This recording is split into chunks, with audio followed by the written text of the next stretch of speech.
जी, हमारी शादी को 4 साल हो गए हैं, 5वीं साल चल रही है। और हमने पहली साल से ही मतलब प्लान करना स्टार्ट कर दिया था। और जैसे ही फिर ग्वालियर में ट्रीटमेंट करवाया मैम के पास, तो उन्होंने 2-4 महीने मतलब नॉर्मल दवाइयाँ दी। फिर उसके बाद में पता चला कि हमारी ट्यूब्स बंद थी। जब ट्यूब्स बंद थी तो फिर उन्होंने हमें सीधा लेप्रोस्कोपी के लिए सजेस्ट किया।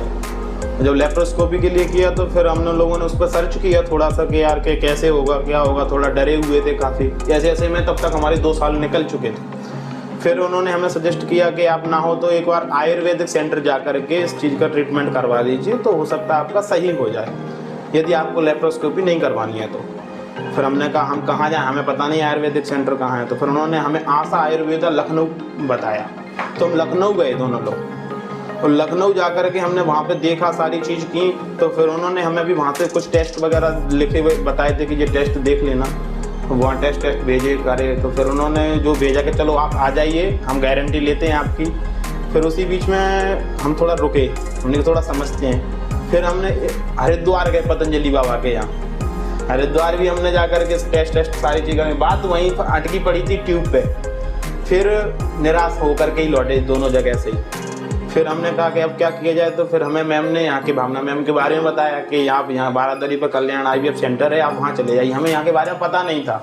इससे पहले हम और बाहर की सिटियों में और इंदिरा पे गए थे हम एक बार सर्च करने के लिए, ऐसी बात करने के लिए, लेकिन हमें यहाँ के बारे में पता नहीं था जी। तो मैम ने हमें बताया कि आप यहाँ चले जाइए, भावना मैम मिलेंगी वहाँ पे। हम पहले दिन आए तो हमें भावना मैम नहीं मिली, हमें ये अनु मैम मिली यहाँ पे। तो हमने इन्हों से मिला तो भगवान की कृपा से ये रहा कि उसी दिन से हमारा ट्रीटमेंट मैम ने स्टार्ट कर दिया। सेकंड डे था उस दिन, तो उस दिन से हमारी दवाई स्टार्ट हो गई, रजिस्ट्रेशन हो गया। और इन्होंने हमें आशा बंधवाई कि नहीं आपका हो जाएगा। लेकिन हमें थोड़ा डर तो था ही कि इतने जगह से आए हैं तो पता नहीं होगा या नहीं होगा। हमने मतलब आस तोड़ दी थी कुल मिला के कि पता नहीं भगवान हमारे साथ ऐसा क्यों कर रहा है।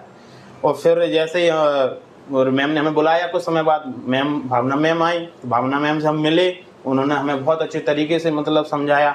हमें लगा ही नहीं कि हम इतनी बड़ी मतलब डॉक्टर से मिल रहे हैं। इतने सहज तरीके से उन्होंने हमें बहुत अच्छे से समझाया कि नहीं बेटा कोई टेंशन नहीं, आपका हो जाएगा। सीधे यही बोला उन्होंने, हो जाएगा।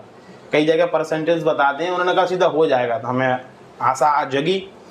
और फिर जैसे तैसे हमने यहाँ पर स्टार्ट करवाया ट्रीटमेंट। सभी स्टाफ का हमें सपोर्ट मिला। और स्टाफ के सपोर्ट के साथ साथ में अब क्या हुआ, मैम तो चली गई थी थोड़ा सा बीच में। अब इंजेक्शन चल रहे थे, उस समय भी हमें बहुत घबराहट हुई। तब भी हमें अनु मैम ने मान लो बहुत सहारा दिया। हमने तो बीच में कहा इंजेक्शन बंद कर दो कि हमारा शायद ना हो पाए, क्योंकि वो यह कम बन रहे थे। अनु मैम ने हमसे बोला कि आप घबराते क्यों हो, पता नहीं किसी कम एग होकर के भी बहुत अच्छे बन जाए। तो हम बस मैम का अगर सहारा लेके और चलते रहे। बहुत अच्छे हमारे एग बने, खुद के ही एग से हमने कंसीव किया। और पहली बार में ही हमें सफलता मिल गई। मतलब पहली बार में हमें ये लग रहा था पता नहीं होगा, क्योंकि कई लोग निराश होकर भी मतलब एक दो गए थे उस दिन।